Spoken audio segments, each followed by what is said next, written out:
So here we are at the Ocean Village Marina in Southampton, and I'm on board the Baltic 55 Outlaw with her skipper Campbell Mackie. Campbell, can you just explain how you prepared the boat for the race?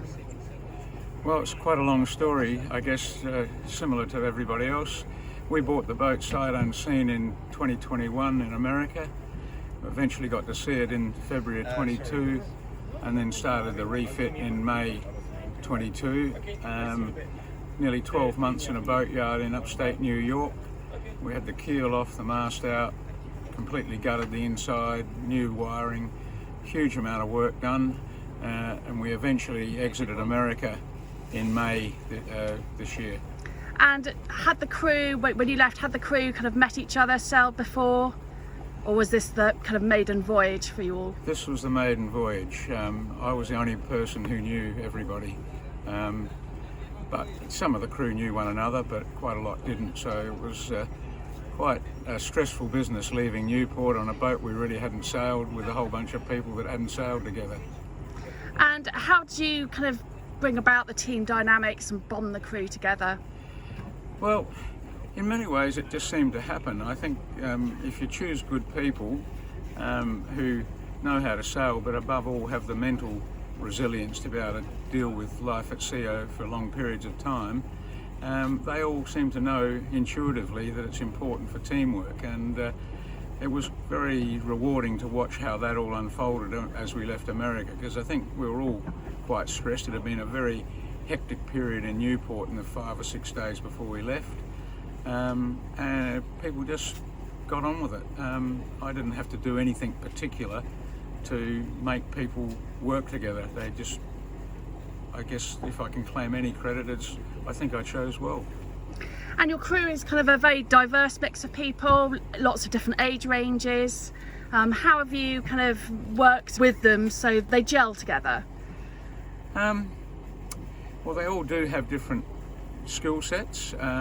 And that's been very valuable, because running a boat for long periods of time at sea requires a lot of skills, not just sailing.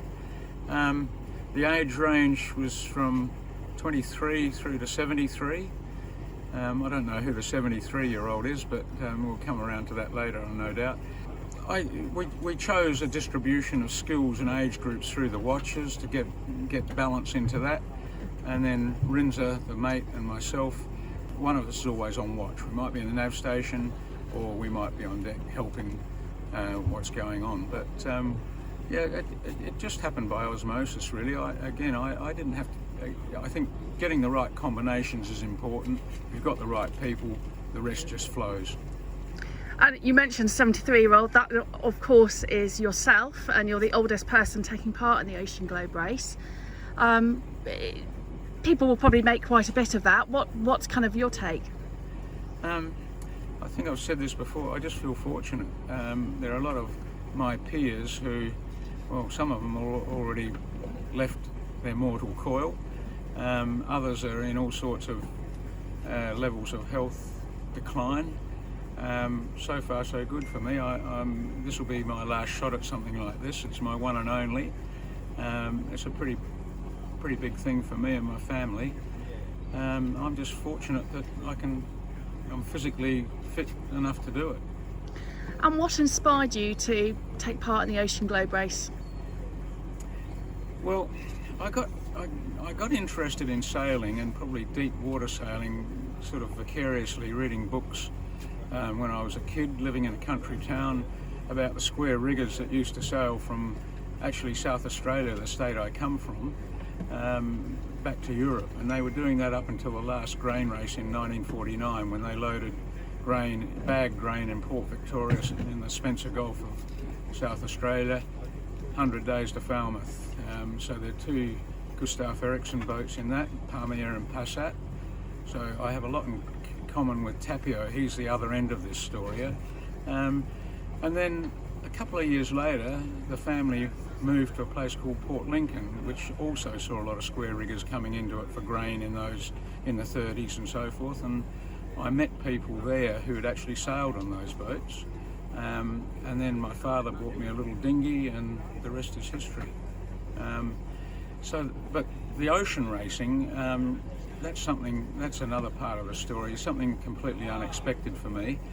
I signed up to do the Clip Around the World race in 2015, and they left again just last Sunday. And I can remember as we left heading for Rio, it was a pretty bleak and raining sort of British early autumn afternoon, and I'm thinking, what the hell have I done? But you know, I just fell in love with the whole thing of being at sea for 4 or 5 weeks. Your world is a 3-mile horizon. I'm just addicted to it, I guess. I find it's a very happy place for me. But I would never have done this if I hadn't have done that, because I would never have found out how rewarding I find that. The thing about this race, though, particularly, is it ticks a couple of other boxes. One, I like the whole concept of the astronavigation. I find that very rewarding to do. And the other thing, I guess, is no sailors really sailed around the world until they've been around Cape Horn. So they are 2 big things for me. And I guess you're hoping to pass on that passion to your crew. I don't think I have to, it's already there.